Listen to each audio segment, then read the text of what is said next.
চলো যাওয়া যাক ডিনার ডেটে। হ্যালো এভরিওয়ান, আমি তনুশ্রী। আমার একটি নতুন ভিডিওতে তোমাদের সকলকে ওয়েলকাম। তো দেখো, বলতে বলতে পৌঁছেও গেছি, কারণ আমাদের রুম থেকে 1-1.5 কিলোমিটারই দূর ছিল রেস্টুরেন্টটা। আর এটা ছিল পুরো ভেজ রেস্টুরেন্ট, কারণ আমরা যেখানে থাকি সেখানকার লোকজন বেশিরভাগই ভেজিটেরিয়ান। তো আমরা প্রথমেই অর্ডার করে নিয়েছিলাম মোমোস, যেটা এখানে খুবই বাজে বানায়। তো তারপরে আমরা মোমোসের জন্যই ওয়েট করছিলাম। আর ভিতরে অ্যাম্বিয়েন্সটা দেখো এরকম ছিল, বেশ ভালোই ছিল, ছোটো মোটো ছিল রেস্টুরেন্টটা, কিন্তু ভালোই দেখতে ছিল। আর সাইডে দেখো বার্থডে ডেকোরেশন, মানে বার্থডে সেলিব্রেশনের জন্য একটা জায়গা প্রিপেয়ার করা হয়েছে। তো আমাদের মোমোও চলে এসছে। তো মোমোটা খেতে খুবই বাজে ছিল, তোমাদেরকে বললামই।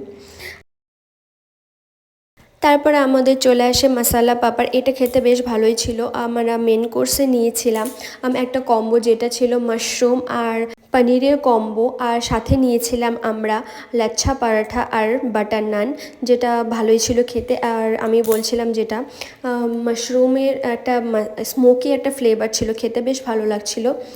তারপর বর একটু লেবু দিয়ে দিচ্ছিল, আর লেবু দেওয়ার পরে সত্যি বেশি ভালো লাগছিল খেতে। দেন আমাদের খাওয়া কমপ্লিট হয়ে যাওয়ার পর আমরা বাইরে ওয়েট করছিলাম, বিল পে করব আর একটা খাবার আমরা রুমে নিয়ে যাব। ওই জন্য আমরা বসে ওখানে ওয়েট করছিলাম। আর বরকে বলছিলাম মনে হচ্ছে কি বিয়েবাড়িতে এসেছি, দেখো পিছনের ডেকোরেশনটা দেখে ওরকমই মনে হচ্ছে। তারপরে আমাদের সব কিছু কমপ্লিট হয়ে যায় আর বিল পেও হয়ে যায়। তারপরে আমরা চললাম রুমের পথে, যে চলো আবার দেখা হবে, টাটা।